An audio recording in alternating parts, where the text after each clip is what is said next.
Hello, friends, listeners. I'm showing you one Russian saying. It's not a proverb, it is saying what is noticed many times happening with people.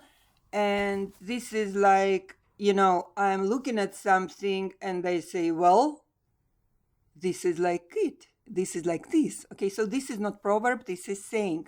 But they always go together in any culture, in English and Spanish culture.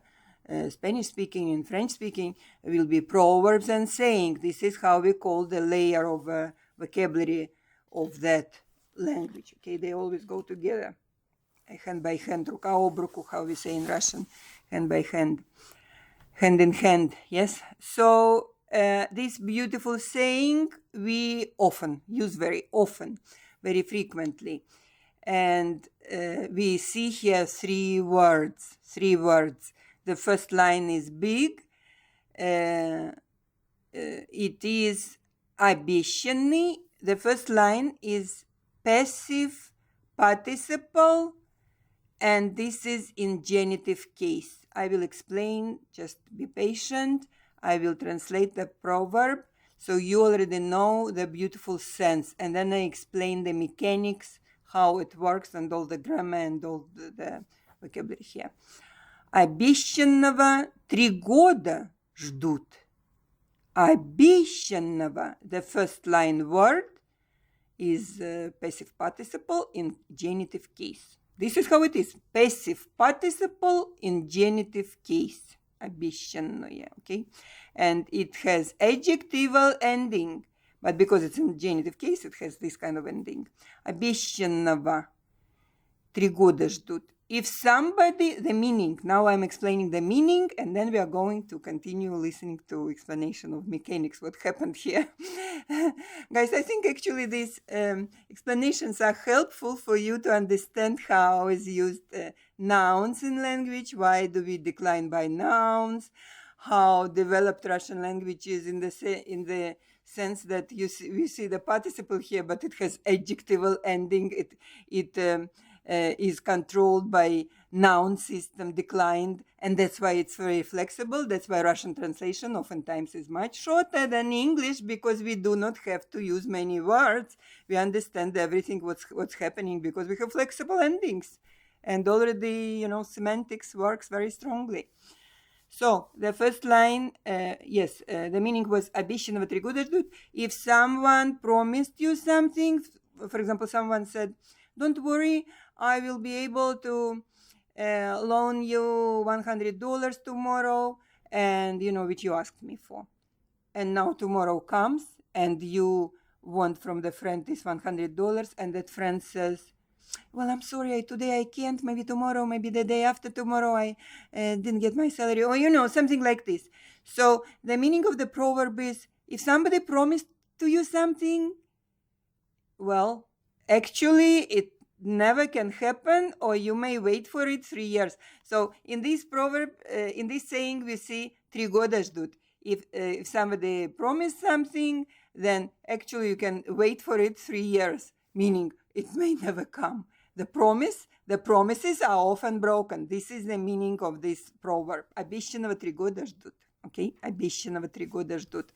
And we can apply it like almost every day also, because businesses are dishonest. I just, am dealing with something that real estate agent, she promised me. I told her right away what is what, and she promised, and after she did something, charged me money, and then she said, oh, I'm sorry, not. And, what can you do? Dishonest people. This is it. It didn't hurt me, but I lost $50, definitely, So, I mean, if you think it hurt you, or not hurt you, dishonest people. And, but you probably already understand by nature, I'm very hyper person and active, and I act fast, and sometimes too fast, and sometimes, I hit all kind of not very good people and things like that. One more time, back to these sayings. Обещанного, we stress on «е», «обе», We do not stress on O. We say beautiful O, the first capital letter of the saying O. Обещано. We don't stress on it. And this is the beautiful rule of Russian language. When we say O and it's not stress, we go with A. Обещано. In this long word, we see 3 letters O. Обещанного. And in the end, O. Ogo. But we don't pronounce this end, ogo. We pronounce it ava. Because, one more rule here. Well, first rule for letter O, but I don't stress here that it's A. Only one strong stress in Russian language always, and this falls on Ye, on the third letter here. Обещанного. Okay? And the last 2 O's, обещанного, G is changed for V, like Vladimir, Vitaly, V, Victor. Why? Because it's one more big rule of Russian reading or Russian pronunciation when we deal with adjectives. Or like this is passive participle, complete form. We have short forms too. This is complete form, which has the adjectival ending, okay? And in those, even in, not only in adjectives, like for example, the word, those of you who are already familiar very well with basic vocabulary like сегодня, today. How do I spell сегодня, today? I say се, го, дня, сегодня. I don't say сегодня. This is ridiculous. Сегодня. So many times this particular combination of 2 letters in Russian language, G, letter G, it's like hanging people letter. G, ga, gusi, ga. You know, when this Lady Gaga always funny for Russians because Gaga actually what geese always say in Russian language. Gusi, ga. Lady Gaga is absolutely, how to say, very funny in not very respectful way. That's how I would say. For Russian perspective, for Russian ear, when we say Gaga. Gaga is a funny for children, you know. For really anybody, you know. Yeah, but this is different, okay? Like I already, you know me, I jump from topic to topic. I don't know. Students love me because I touch many things in my lecture. Обещанного. This is how we pronounce this long word. Let's count syllables. Shan, 3rd, 3rd syllable, na, 4th syllable, va, 5th syllable, 5th. Okay, 5 syllables. Обещанного. Very interesting complete participle. Promised. The pronunciation is promised. But if I show you nominative here, will be обещанный, because adjectival ending, it will be again 4 forms for adjective, always 4 forms. I have a few lectures on adjectives. 4 forms: masculine, feminine, plural, and neuter. Or maybe better, masculine, feminine, neuter, singular, and plural endings. That's why I say 4 forms for adjective, yes? So, basic, we usually take masculine singular, обещанный. Okay, this is, and in English, the form is only 1. Frozen means we cannot do anything with it, but in Russian it's very flexible, okay?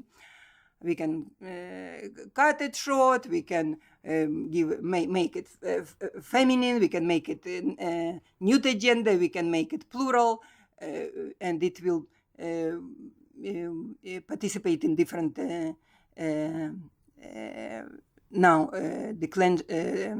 cases, yes, declension by cases. Обещанного. In this case is кого чего, questions of genitive case. Обещанного, promised. Обещанного. Look how beautiful is other letter sh, and I'm going to explain it to you. It looks like a comb. Yes, it looks like a comb to comb hair. Very many standing sticks there, and then it's underlined. By the way, it's very interesting. It looks a little bit like a letter from those languages like Asian. Some Asian languages have something like this, but not Arabic. Arabic, I know alphabet very well. to say Arabic. No, not Arabic. But in some languages, they have this straight, in Asian language, they have this straight sticks and looks a little bit like that. You see how straight are the sticks. So Russian language, actually, we have many straight sticks and rounds and обещанный. So this one is sh. Also very interesting letter Y, because in English language we have a bad word of 4 letters, S-H-I-T. One word, bad word. This is the way you pronounce it, right? In Russian language, I have shar, your lips very round, and that letter sh is kind of a hard of the two, which we have of them two in Russian. One kind of hard, shar, like maybe in English will be shot, yes, kind of hard, shot. I don't know, alcohol shot, or somebody shot, shooting in this case, sh. And the other one is very soft, like that bad word, maybe not as soft as Russian. That's why Russian one is hard, sh, shooting, okay, sh. And the second, this one with tail hanging on the, in the end, little tail hanging down, or little leg, you can say. This is very soft, sh. So if you are in English bad word, don't want to pronounce it, I never pronounce bad words, not pedagogical, maybe only for my good students when I'm in class, person to person. Yeah, so this one is extremely soft, and maybe it's difficult for you to pronounce, so you have to you have to make your lips and make your tongue and front upper teeth, and your lips are open, lips are open, and you're like angry, and you are making like sizzling sound, it's very soft. When we press our muscles in the mouth, this how Russian very soft sounds come out. In English, we don't have that sound. For example, in Russian, we have also soft sign, which makes, for example, letter L very soft, L, только.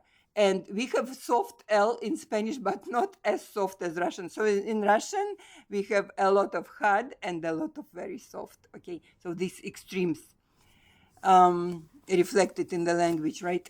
This clarity. Okay, so this one is very soft. Sh, обещанного. The next O, бещан. Yes, we have actually here suffix an, but this suffix, when I divide in syllables, I separate. With this double N in the suffix, I separate. In Russian, we say suffix, in English suffix. In this suffix, I separate one syllables. O, be, shan. I go one N in the syllable, and the next N goes in the next syllable, because syllable is beautiful when it is a consonant together with vowel. Otherwise, if it's there, we take the vowel and consonant, it makes a beautiful syllable. Обещанного.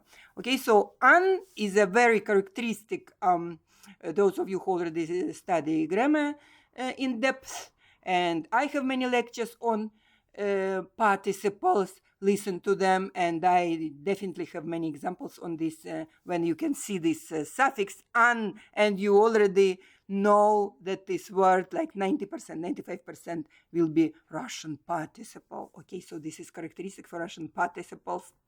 This suffix an, a-n-n, close to the end of the sentence, okay?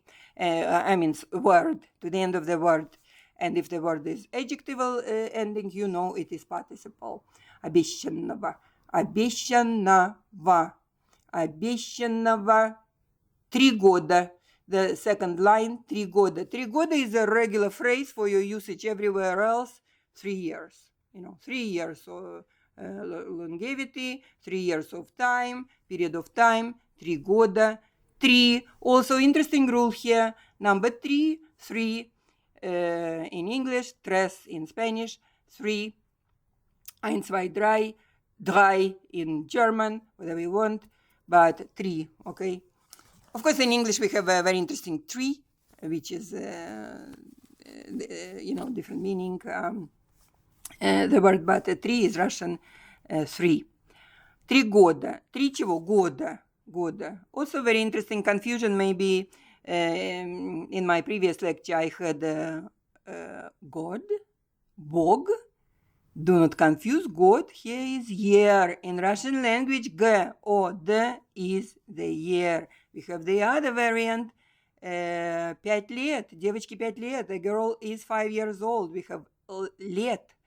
The other, we vary them by, but 1, 2, 3, 4. Раз, два, три, четыре.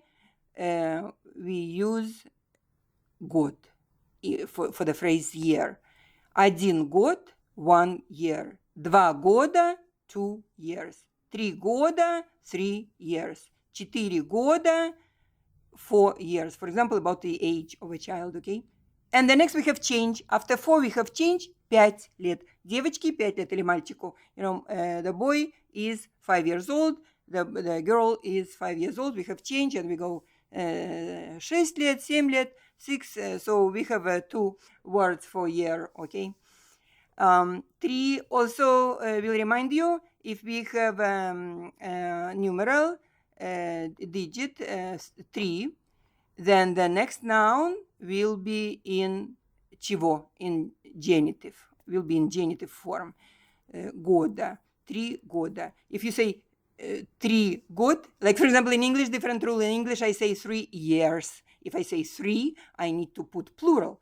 But in Russian, no. In Russian, 3 года. 3 чего? 3 of what? 3 of that kind of the year. So this is the numeral and noun connection in Russian language. Okay, 3 года. 3 года ждут. Yes? Обещанного 3 года ждут. And the last we have beautiful, you can recognize by the ending, if you already in the study of Russian, it is the verb. Они, they, this is the plural verb in present tense. Они поют, они идут, они ждут. So this will be ut ending. This is for plural, plural third person verb for present tense. Yes.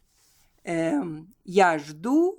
I will conjugate for you, for those who knows what I'm talking about, especially if you cut out here the last T, you have я жду, I'm waiting. So here we have, oftentimes when I explain something, you have other things you can use already, yes. Я жду. Что ты делаешь? What do you do? What are you doing right now? Я жду. I'm waiting. I'm expecting, whatever is the contextual meaning, right? So, жду, it is for yourself. Я жду. I'm waiting. In English, look how long is the size of the phrase. I am. And 3 words. I am waiting. In Russian, only жду. We can actually go without pronoun я, depending on context again. And you will understand, because this is first person singular, right? Жду. So, ждут is the, if I conjugate я, ты, он, она, pronouns for students, for my students usually of English language, I usually put on the board all the pronouns for them to remember, right? And that's what I do if I would teach Russian. I would put for you right away, so we could repeat all of them right away. Я жду, ты ждешь, I wait, you wait, and so on and so forth, okay? And so from the first to last, this is the last one, ждут. From the first жду, just one letter off, жду, to the last one, они ждут. They are waiting, they wait, ждут.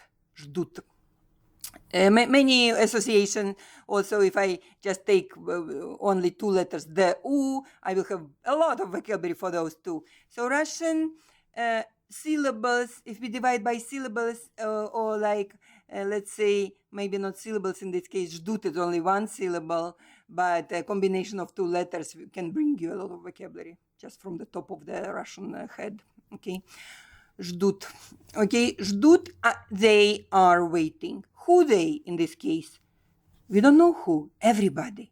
If somebody promised to something, you are in the position, if somebody promised to you something, you are in the position that you can wait for 3 years to fulfilling of that promise, to committing of that promise. So better you rely on yourself, you see, better you rely on yourself. Somebody promised you something that's beautiful, you will have the results of that promise. But yesterday or a couple days ago, somebody promised me and I lost $50 and nothing happened, right? So, yes, so that proverb is applicable. Unfortunately, people, oftentimes businesses, are not honest and they don't promise what they, and people are complaining and, we are people, we live our lives, right? So so this is very nice saying, which every day, unfortunately, we can have this situation in life.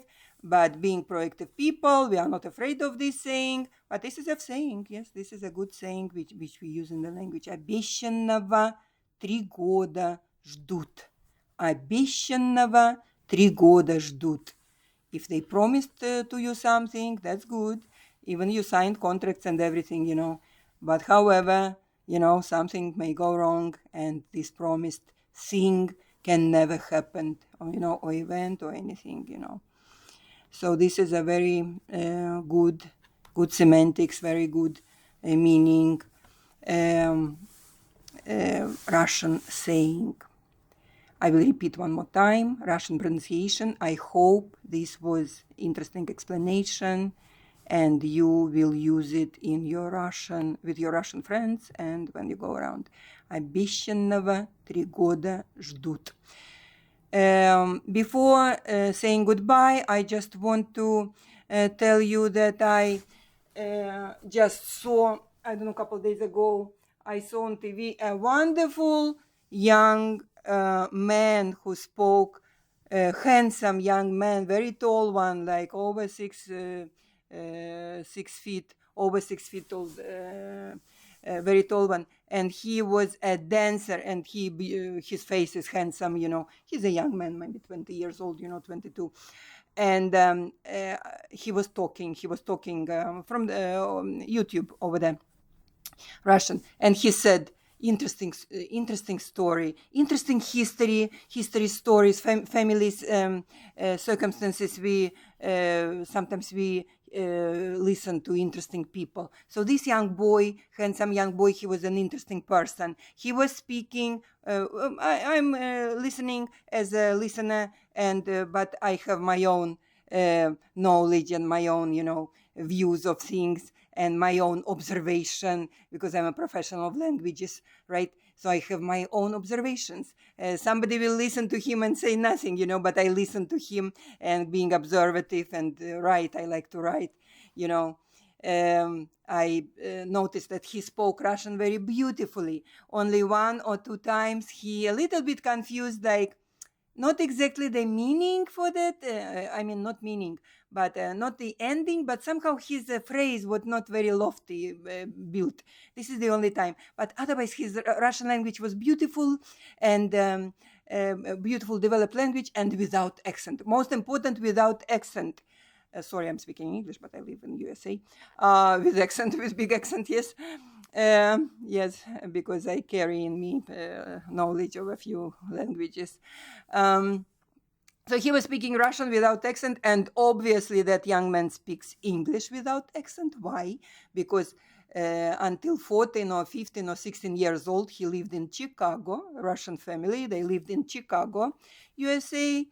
And he, in Chicago, USA, look how interesting is the story. In Chicago, USA, this bilingual child was growing in Russian family. That's why his Russian is without accent, because his mom, his father, I don't know who, was speaking to him, obviously Russian. This young man was interested in dancing. And now I will tell you something very interesting, what is of Russian culture. When people are neglecting or shouting, bad, bad, bad, bad, don't know other word for Russians, listen to this. So this young man was growing in Chicago.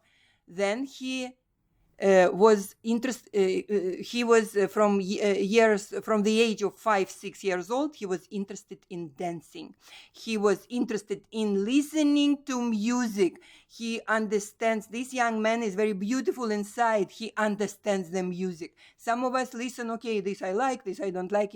But some people have more fine inside the person, more fine.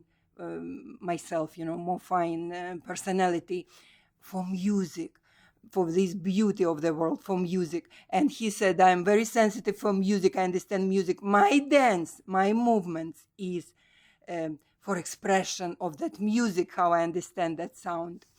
So this interesting young man obviously speaks without accent English, because he finished American high school, right? So this is a perfectly bilingual young man. And listen what he said. So he said that he went to study dancing from 5-6 years old, of course, over here in USA, and dancing. And then somehow they went to Russia, back to Russia with his mother. I don't remember that he said father. I think he said mother, with his mother. They went back to Russia. And I don't remember this connection, how he got to the, not recital, how do you call, audition, or some kind of audition of ballet academy, or I don't know, some kind of ballet serious school. He got seen by a Russian professor of ballet, a woman, and she saw his movements, and they took him to Russian high. I don't remember how they call it. College. I have to turn completely my mind, and it's difficult for me to now. Will be училище имени Щукина, maybe they call college of Щукина. Щукина. I think it's art actors. So I'm not going to confuse you now, but this is a high school of some kind of high school of ballet, and so he was studying under the very famous Georgian Russian, also will I remember now his last name or not. We have Russian, very, very famous Georgian, who was the soloist of Bolshoi Theater in Moscow ballet, who is the best of Russian ballet. And now I don't remember his name. He's all over on the internet, popular figure. This young boy, he was under this teacher, because this teacher already is around now 45 years old. I think he's not dancing himself. He is teaching, teaching those high ballet, high standard Russian ballet. What I wanted to say, that Russian ballet is the highest standard in the world. It's the best ballet in the world, whatever you may say, and have examples and everything. And we know here in USA, this Russian ballet dancer, and Russians, how they dance on ice, dancing on ice. Russians have the first. Even Russian does not belong to Russia anymore, but you can tell right away it's Russian. Last name, my last name Yeliseyeva. Or my brother was Yeliseyev. My father Yeliseyev. If you see the last name like this, this is a Russian person. So even that person belongs now to USA. His parents brought him here, but this is of Russian culture. Russian culture, it's inside us. Discipline. A lot of discipline, a lot of demanding to yourself. So this is our culture. And so this young man, I was surprised that he moved to Russia, because he said, students, I'm not students, or I mean people who listen to me right now, I am not inventing this. He said that in USA, I did not find this training, this high-level training of ballet, and I was so happy that they took me in the best of best schools with the best of the best to learn the ballet, to finish that, high establishment for ballet training. Yes, so I was surprised how good was his Russian language, how handsome was the young man. By the way, his last name, something like Georgian, a little bit too, Georgian or from Caucasian mountains, and his face was beautiful, like Dante Alighieri. Remember Dante Alighieri, how they the pictures. I have a post of his too. Divine Comedy. I have posted many pictures. So remember that picture of Dante Alighieri. So this is how that boy looked. He's a handsome. His nose is like very like kind of like this kind of Italians, medieval Italians. And so I was surprised to listen, to hear from the live person, because usually, many Russian people would say, oh, paradise in USA, everybody have to run to USA. No, not. Some people go back for different reasons, go back to Russia. This young boy came to finish his education, to be famous, to become a brilliant ballet dancer back in Russia. So different stories we have, and thank you very much for listening to me. I know that I jump from topic to topic, and some people do not like this. My ex-husband, I had 2 ex-husbands in USA, and my ex-husband, whose last name was Burkhardt, it's on one of my books, okay, Burkhardt, he always said, oi, I only can stay with one man, this is a man, educated man, university education, scientist, in one of scientists education. But he always was saying to me in our marriage, 9-year-old marriage, he always was saying, I can only think about one thing. How are you saying this thing? What are you talking about? This thing or that thing? How are you thinking about 3 things? Let's do 1 and 2nd and the 3rd, Not quick mind, quick mind. The person's mind has to be quick. That's why we read a lot. That's why we are hungry for knowledge. The person's mind is very fast. Mind is not studied yet by psychologists, by everybody who studies mind and brain. Not studied. Human being is unique. Event of this world. Yes, and we must preserve our human dignity as far as possible. And now this is, of course, about these computers coming and everything, AI. And so I wanted just to say sorry that I'm jumping from topic to topic, but eventually I give a lot of information to a student, okay, to a listener. Thank you very much for listening to me. Have a wonderful day today. Today is Sunday. I'm in California. Soon we'll start my work, and beautiful sunny day. And have a good day, everybody. Today is August 25th. Yes, August 25th, 2024. And I'm Zoya Eliseva. Thank you very much. Bye. In Russian we say пока-пока. Be happy. Пока-пока.